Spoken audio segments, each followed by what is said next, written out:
Hi everyone! I'm going to show you how to cast on in knitting. This is going to be the first of two different videos, so if you try this one and you feel like it's kind of difficult, I'm going to post another one because there are lots of different ways to cast on. And this one is going to be the one that I like the best, but there are other ones that other people like better. So first, before we start, I'm just going to let you know a little bit about yarn if you are looking for your own yarn. This is just some acrylic that I got at Michael's, and you can see if you kind of turn around the label that on the back here it'll tell you what weight it is. So this is a medium or number 4 size yarn. And then if you were crocheting, it asks for an eye hook. And since we're knitting, we're going to want size 8 needles. So I'm going to double check my needles, and you can kind of see on there right here it says 8. So these are good and they fit with this yarn, because if I were using a thicker yarn I would want thicker needles, and if I were using a thinner yarn I'd want thinner needles. So this is going to be perfect for the yarn that I have. I'm going to start with a slip knot, so I don't need my needles, I'm going to put them both down. A slip knot is kind of like in the beginning of a regular knot, but you're going to make it so that you can pull it right out when you finish. So I'm going to start by looping the short end over the long end. Short end over the long end, and then I'm going to take the short end, and I want to give myself enough, maybe even the size of my needle will be helpful. I want to give myself enough that I'll have room to cross it back behind. So I'm going to cross short end over the long end's connected to the ball, and then I'm going to take the short end behind the circle that I just made so that it looks like a pretzel. When I have my pretzel, I'm going to just keep it like that, and I'm going to pick up my needle, and I'm going to just try and pick out this, the part that crossed through the circle. So I have the circle here, and this is the part that crossed through. So I'm going to go over the outside of the circle, under that part that crossed through, and back over the other side of the circle. And then I'm going to take both of my fingers and I'm going to pull both of those parts of yarn down so that I formed a knot right here. And depending on which end you used, you can just tighten this by pulling them both at the same time so that it's tight to your needle. Now you don't want it to be too tight. This is a good length because I can stick the next needle in for when I'm casting on. So the point of a slip knot is that you should be able to take it off your needle and just pull it right out.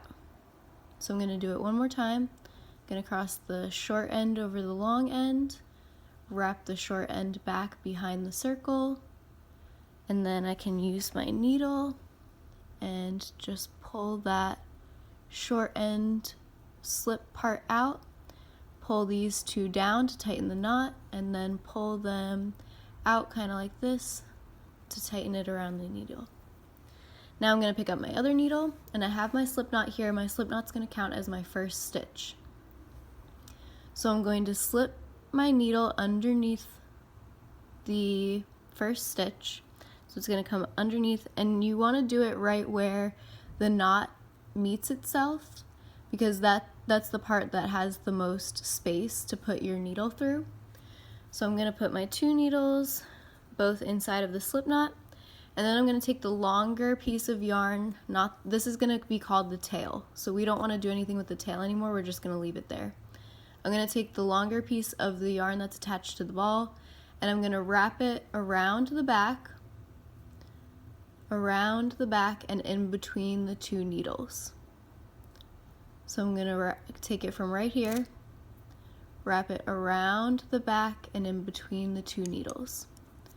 Now I'm going to hold it back here with this hand so that it's just a little bit easier to have control that way. And another thing that some people do when they first start is to hold their needles like down here, but that's not going to be helpful for you because it gives you a lot less control. The higher you hold them, the more control you have. Usually I'll just work like this, at the very tops of my needles. So I'm going to use the point here, and I'm going to also use my fingers to hold this yarn back. And I'm going to come down, and this is going to be the tough part. You're going to want to pick up the yarn that you pulled in between the two needles and pull it down to make a loop. Now once you have this loop, you're going to pull it out so it's a little bit loose, and then you're going to twist it and slip it back onto this needle. I know that's very confusing. I'm going to do it a couple more times. So now I have 2 on here, and this is the same if you didn't get it from the beginning and you only have the slip knot, it's still going to work the same way. I'm going to slip the needle underneath the stitch that's on the top. I'm going to take the part that's connected to the ball, not the tail, and I'm going to wrap it around the back in between the 2 needles, and I'm going to hold it with this hand back here. Then I'm going to take my pointer finger and I'm going to go down, pick up that yarn, pull it out a bit, and I'm going to twist it and slip it onto this needle. Now another way that you can do this is I'm going to come in again, wrap around and in between, come down to pick up that yarn, pull it out, and then instead of twisting it with this hand and putting it on, I'm going to use this needle and just grab it like this. So the point of this stitch is you don't want to just put it on like this. You want to take the front part going on the back of this needle.